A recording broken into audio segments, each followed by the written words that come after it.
So, good morning, dear students. So, let's start today's day with the most important current news in the country. And so, let's start with the Unacademy, as you know, is the largest online platform in India. And it is the best platform, and it is growing rapidly, and particularly in the IAS UPSC civil services exam. This is the top of the line platform. So let's see. Unacademy learning apps. You have these structured batches with top educators, batches in Hindi, English, bilingual, late night as well as 2-year batches, 100% syllabus coverage, vast range of optionals, prelims test series, main test series, and dedicated doubt clearing classes, daily current affairs, essay and answer writing practice, performance analysis, sectional quizzes, and interview. This essay and writing is very important. How forcefully you write in the exams, that counts. And then you go to there's live class environment, live polls and leaderboard, and live doubt solving, live interaction. And the fees are extremely reasonable. And now you have this personal coach, live class environment, live polls and leaderboard, and live doubt solving. And for example, IAS is this thing. It is not a 1 month or 2 month study. It is a year long, 2-year preparation, because you have to get into the top 100 of the lakhs of students that appear in the IAS exams. So this is it a long time, and you have to be committed for a long time study and long hours of study. And so if you apply this code VCS10, and I am Vipin Chandra Sharma, and so you will get 10% discount. And I was also a successful IAS officer. I got into IPS in 1981 and then in IAS in 82. And so now let's go to the news item, the Times of India today.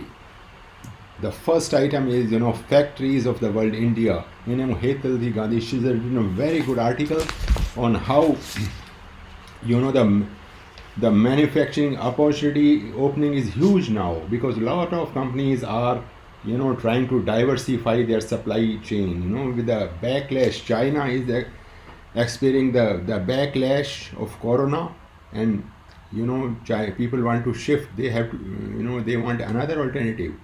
And you must have heard of this supply chain resilience initiative, brought up by Japan. So this is a good opportunity for India, and the manufacturing opportunity is huge. Large tech companies like Hewlett Packard have taken steps to diversify their supply chain to mitigate the impact of tariffs in the US. And therefore, how can India be a +1 destination while reducing dependence on China? So this is a good article. And so what we have to do, we have to hasten structural reforms that foster competitive ecosystems. So already two of the important items recently taken by the government. We have this PSI, production linked incentive scheme, and then we reduce the corporate taxes, the biggest taxes cut that we have seen in the history.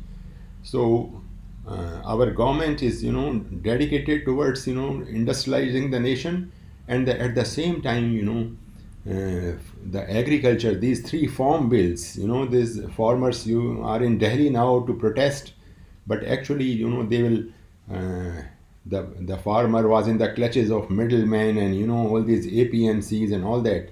And so this Punjab and Haryana government are going to lose 3,000 4,000 crores, and all these middlemen. So they are trying to put some political pressure. So but this is a very good article. And then we have this another article by Chandra Bhushan. This energy transition must go in hand, as coal mines become rapidly unprofitable.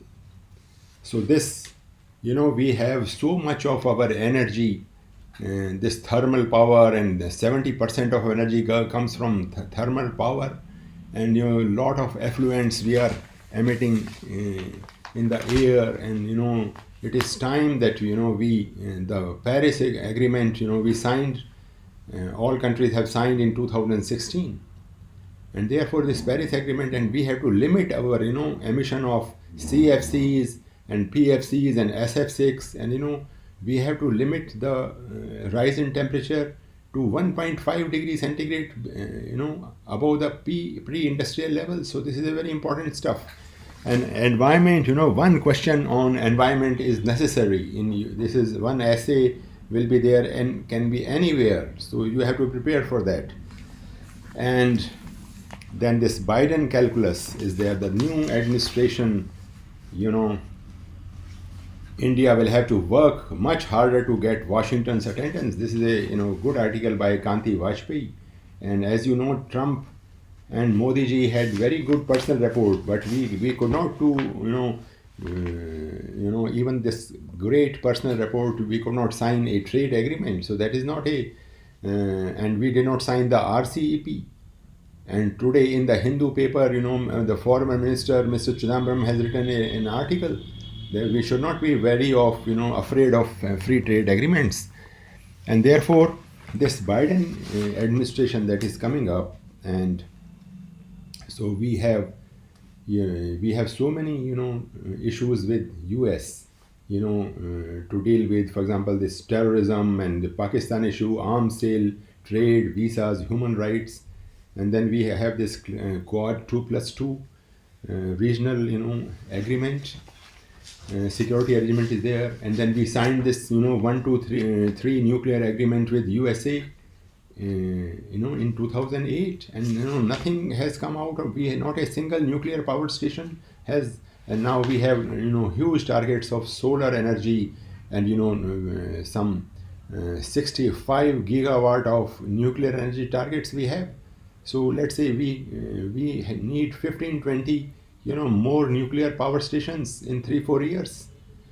And why do we insist on we were so much afraid after the this Bhopal gas disaster, and then we want these MNCs, Westinghouse and General Electric, they are the top of the top nuclear firms. And suppose there is an accident later on, and we can't put entire blame on the industries, so they are wary of coming to India. So we have to sort it out. We can take, let's say, we can some sort of fund may be created, and some for insurance may be done, so that in the remote possibility of some accident happening, we can take care of the unlikely. This is a very highly unlikely. The Japanese and French and US nuclear firms are exceptionally, they have high technology. So this Biden calculus, though, this is the most important thing. And one these coal stations, coal thermal power stations, we have to close down. And this Coal India Limited, as is the world's biggest coal producer, and it has announced that it plans to become net zero energy company by 23-24. So writing is on the wall, because we have to close down all these. And then we go to another news that is catching everybody's attention. A top nuclear scientist has been assassinated.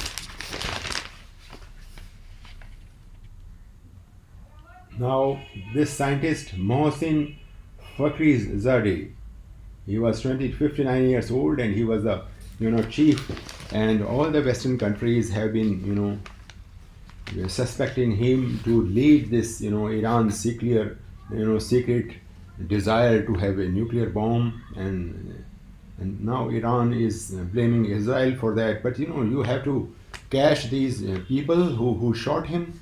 Maybe there is a personal issue, maybe he was some hanky-panky was going on, and you just because your leader is assassinated. And but there have to be Israel and all these countries initially recently they put some there was some theory that the CIA and Mossad put some virus software in the Iranian nuclear system, and all their underground nuclear plants exploded about 2 3 months back. And our also top nuclear scientist Homi Bhabha, when he was going on a Europe and then his plane crashed, he was also an architect of India's nuclear ambition. And therefore these things happen, that enemy countries they try to assassinate your and at that time so many countries did not want India to be a nuclear power. So these things, but they if he was so important in Iran, his security could have been strengthened by the government. And so now let's do another good news about uh, is the oceans. The oceans important. A very good article by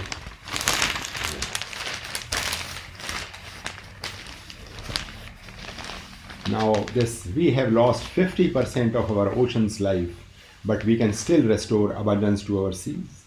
Alexandra Costo is an environmentalist, filmmaker, and president of founder of Oceans 2050, and granddaughter of a legendary marine explorer Jack Costo.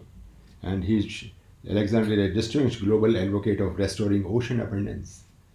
Now this is, as you know, this oceans and soil erosion, air pollution, and ocean pollution is very important. Oceans are rising, and sea levels are rising. So if suppose there is a rise, is a temperature rise of 3 to 4%, and oceans rise by 1 meter, what will happen to these low-lying countries?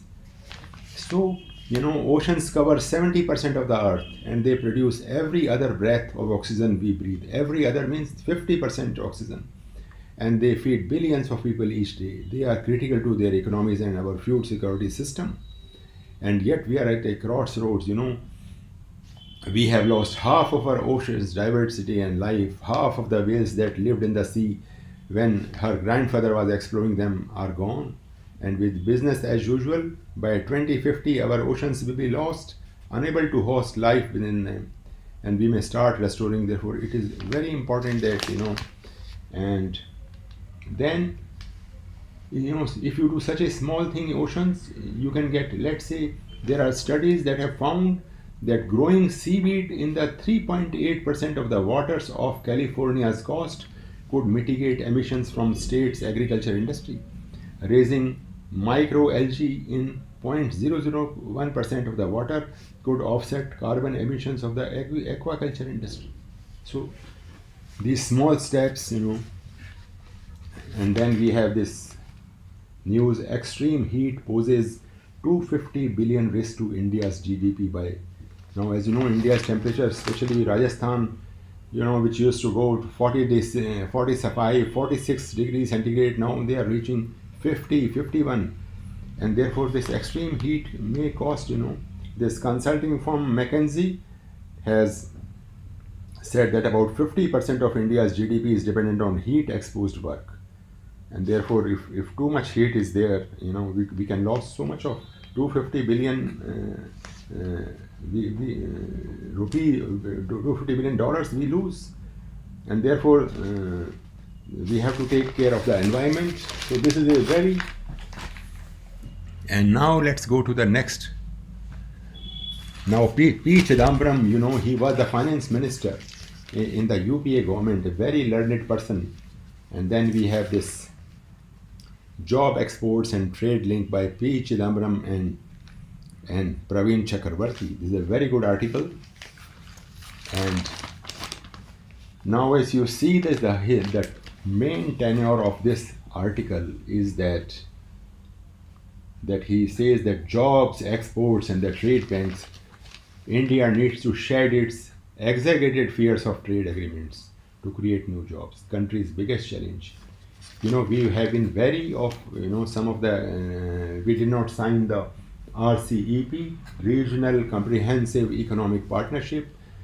China and these 10 ASEAN countries, and then Japan, South Korea, Australia, New Zealand, they recently signed this, and we could not because we wanted to safeguard our, first of all, our dairy industry. 60% of our unorganized labor work in the rural areas, and if we spoil our dairy industry, poor people in the villages, they have one or two cows and buffaloes, and suppose you are in Australia and New Zealand, they start selling milk at 10 rupees a liter, or and meat, and if you go to Delhi, any five-star hotel, and if you see the lamb, these lamb, they have come from Australia and New Zealand.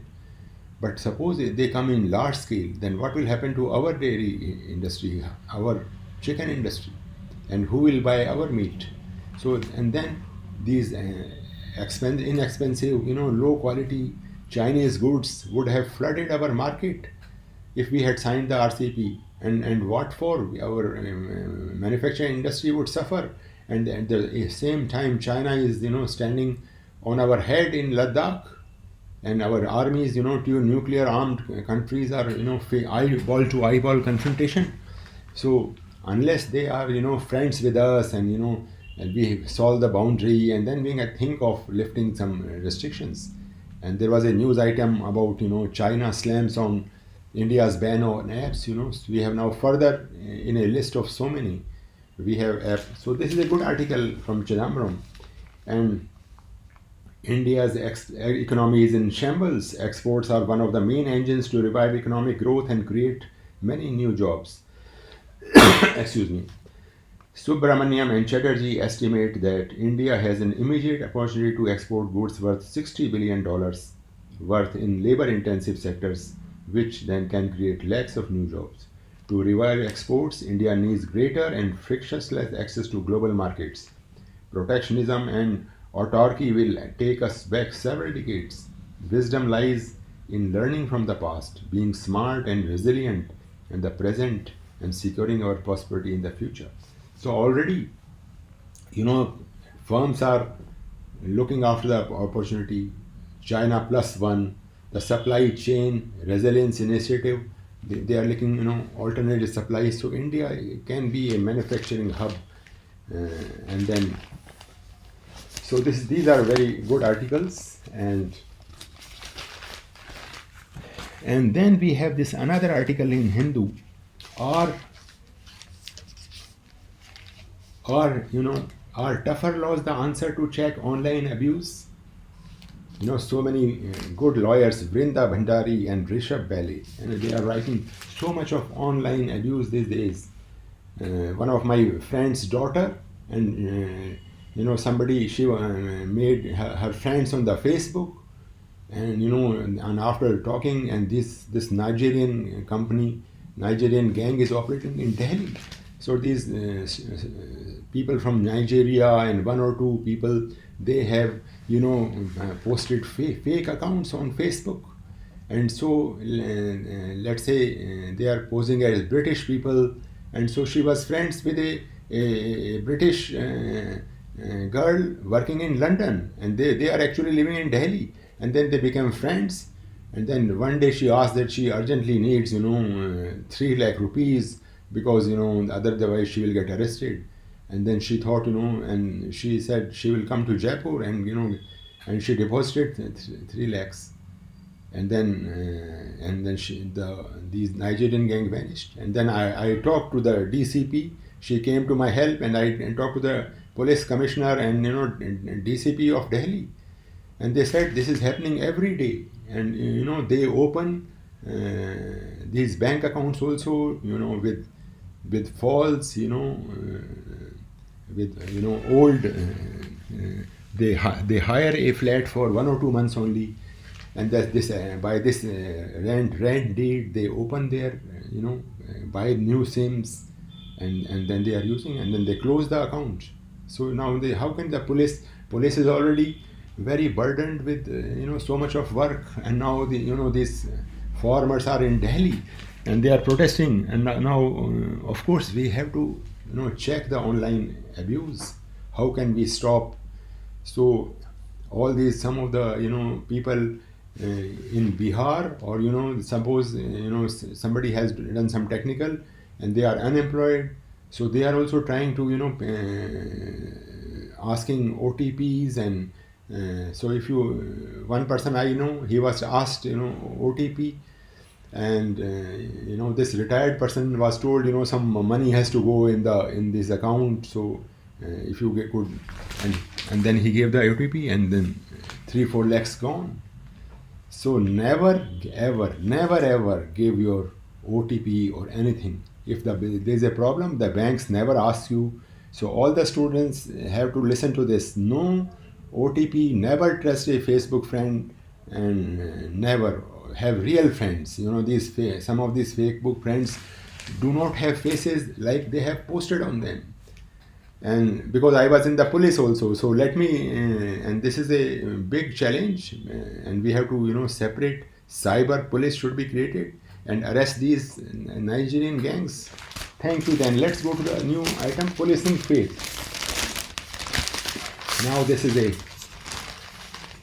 a already this discussions are there, and this Uttar Pradesh ordinance, and whether it is clear now. If some boy, he hides his identity, he hides his religion, he hides what is his doing job, and then he may say that he is a corporate manager, and then he poses as a Hindu, wearing some Rudraksh mala, and then he makes friend with a girl, and then just before they decide to get married, 1 or 2 days before, then he reveals his identity. He's from a different religion. He is not a corporate manager.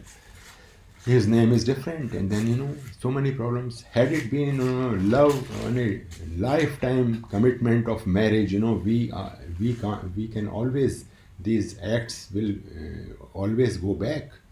But so many cases are happening, and the girls they see this such he poses a big corporate manager in a top motorcycle, and then he goes to the temple, he has learned some mantras.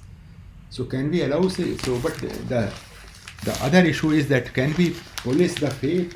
But of course, if he is hiding the religion, doesn't matter. If he, let's say, if he has a lifelong commitment and he keeps the girl happy for life, we have no objection.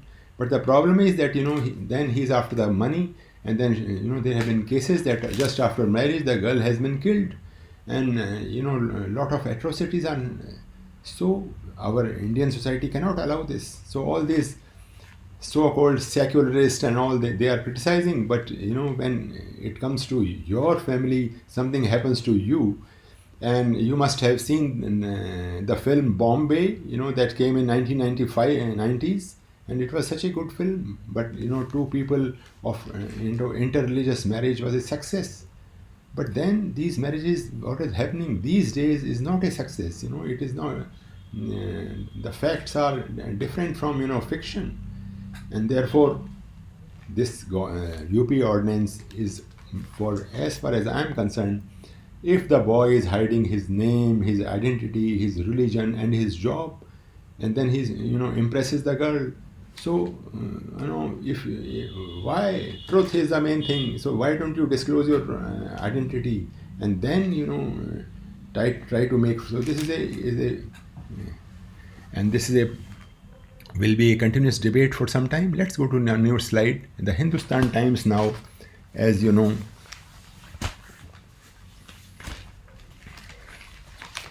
The Promised Land by Barack Obama. This article is the most important thing. Now, everybody should know that President Barack Obama has written a book, The Promised Land. And this article is, the Hindustan Times of today, what he wrote about Mahatma Gandhi.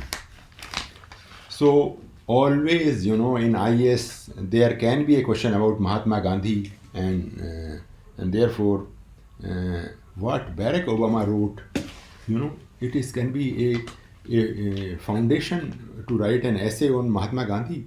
And so what he wrote, let me tell you. that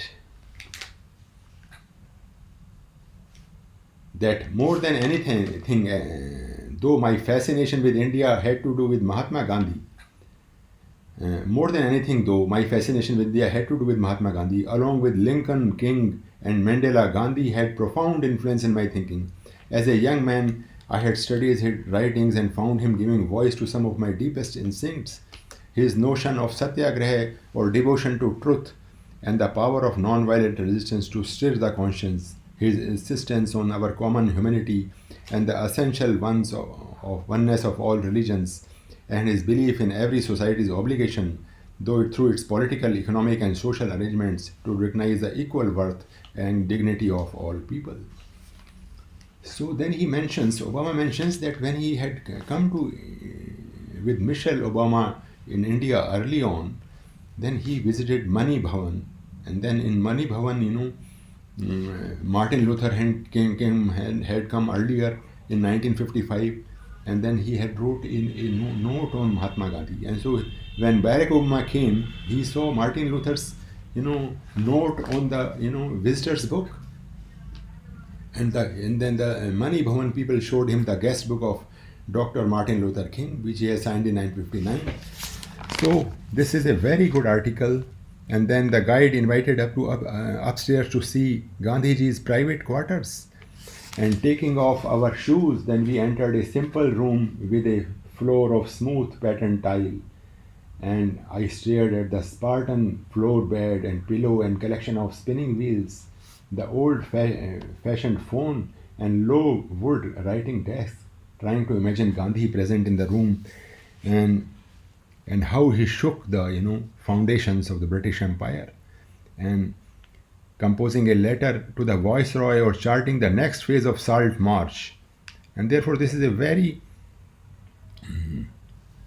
despite his labors, he hadn't undone India's stifling caste system. Somehow, though, he had marched, fasted, and preached well into his 70s, and until final days in 1948, when on his way to prayer he was shot dead by a young Hindu extremist who viewed his ecumenism as a betrayal of faith. So this is a very good article, and this is a prepared. And then we have this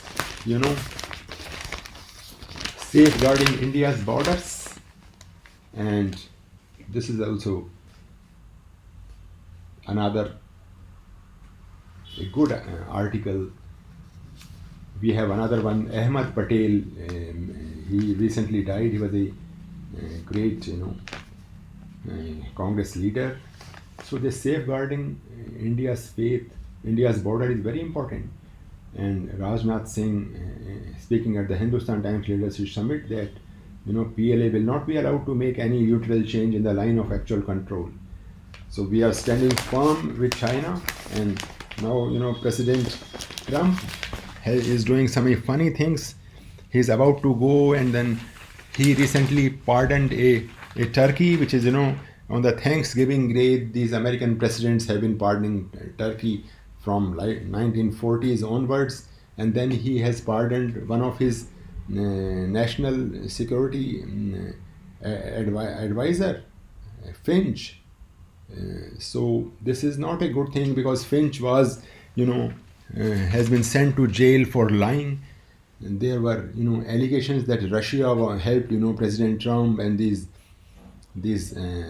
computer tech people from Russia, they helped the Trump campaign, and actually people think that Hillary Clinton should have won, but because of the Russian campaign, Trump won. But then there was so hanky-panky, and this national security, the national security advisor had met with the Russian ambassador, and then he agreed, he was lying to the FBI, and then he was arrested. So, but now he was a friend, and then, now he's in jail. So, being an ex-friend, he's trying to pardon him.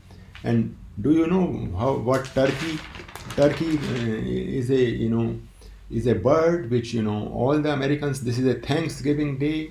Just happened on the last Thursday of November.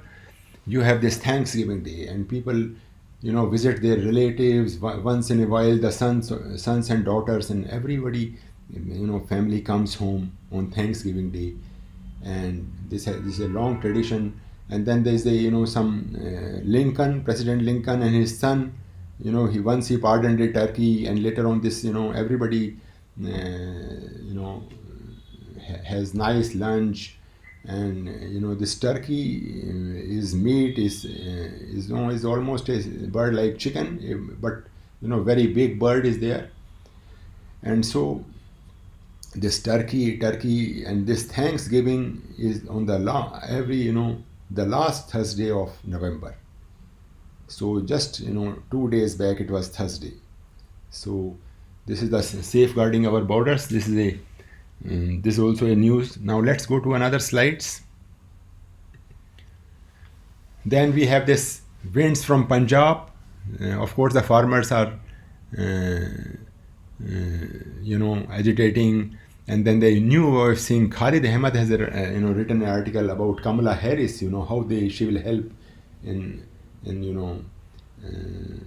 the Indo-Pakistan question. How will she bring development in South Asia as a whole? And then we have this plugging holes in welfare net. And that is also how and then the welfare system, we can plug holes so that all the benefits they reach the poor people. So let's now go to so now kindly use this code VCS10 to unlock the Plus experience for free and start learning for the best.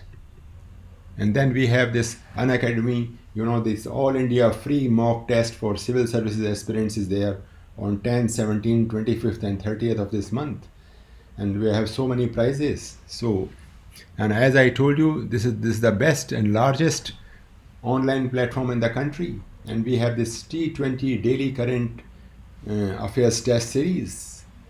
So this is also such a nice thing. And then you have this free learning platforms we have on YouTube and Telegram. So all the kids must take advantage of this. And we have 6 months batch course for starting 30th. So we have this Mission 2021 and Expedition 2021. So I told you this is we have been I was IIT topper, I am Ahmedabad, but IAS exams is something different. You have to prepare for 1 or 2 years. It is not a one month affair. So that and therefore they can ask anything under the sun. And so many the faculty is so good. I was seeing such excellent faculty at Unacademy, and we ex-IAS officers are also guiding you. And I also take current affairs and economic classes in the evening. So this is and then we have this UPSC Mission 2023, and this is also, so this all in Hindi also is available in English. And then we have Plus UPSC, and we have live class environment, live polls, and leaderboard, live doubt solving, live interaction. And we have this personal coach, live class environment, and we have live doubt solving, live interaction. And so for a massive 10% discount, use code VCS10. And therefore, so that's for the today's. And so kindly join the Unacademy, which is the best and the largest online platform.